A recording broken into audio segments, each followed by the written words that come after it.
Page 33, Cross-Hand Etude.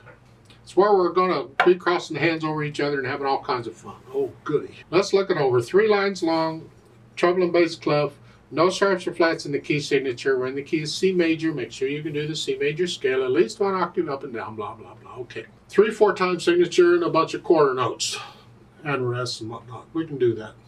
I'm going to take both hands at the same time because most of the time it's one hand or the other playing. You're starting out up here, but you're going to move around. So we're up here, so you see that you notice those chords are a broken C chord. You learn to recognize these patterns. It makes reading the music a lot easier because I glance at it and I've already figured out the first 2 measures because I know it's a broken C chord. Because you get treble clef in the left hand here. They could have given you a treble clef at the beginning of the staff. That's their choice, but okay, we know we're treble clef. So it's here, here.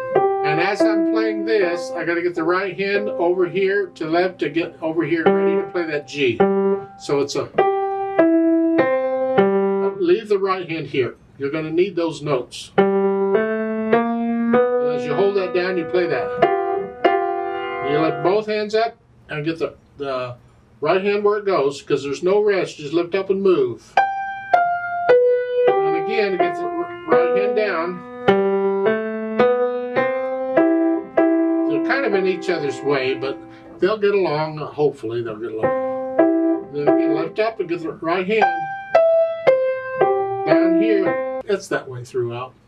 The last few measures are a little different. So here, then you get 1 note in bass clef here, and then here, and then treble clef. You come back here. So you're just down there and you're up here. And which finger you use to play that G is up to you. Just use a finger.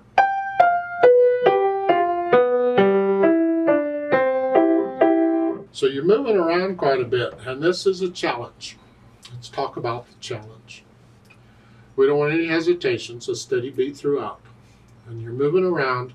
You got to look down to see where the hand is going, but you got to look at the music to see what the notes are.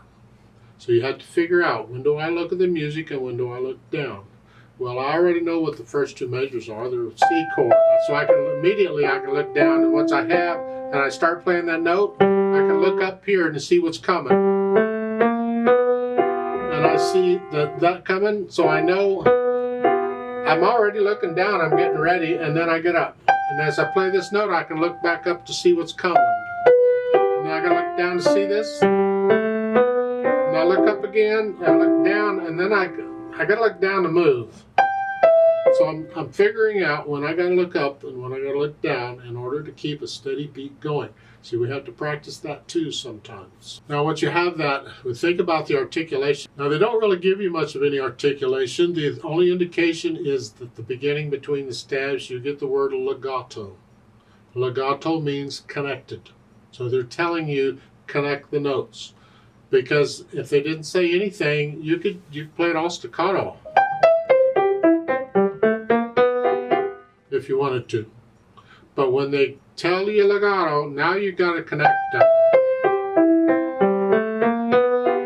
You can't connect repeated notes, but you do the best you can. But so you're going to connect it all together here. There is phrases in here, and you can lift up, but you have to lift up anyway because you have to move. Here, each dotted half note ends a phrase, and you're lifting up to move, so it's like it's built in. You have to do it. So the phrasing is built in for you. And the dynamics, mezzo forte is both hands, moderately loud. You get a hairpin to go up to loud. This can be in the background. This is what we want. Moderately loud, loud.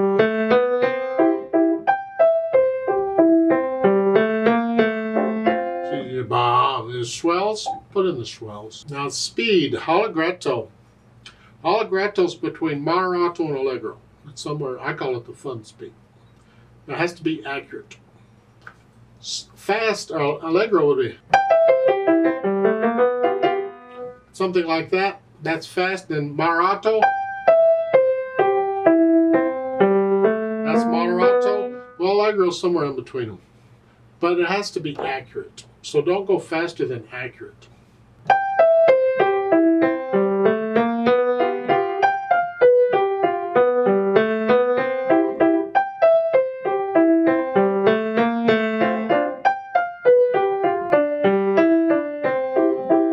That's my allegretto.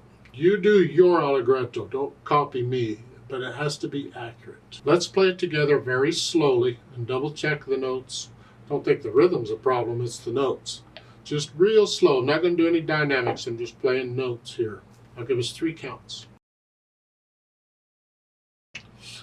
1, ready, go.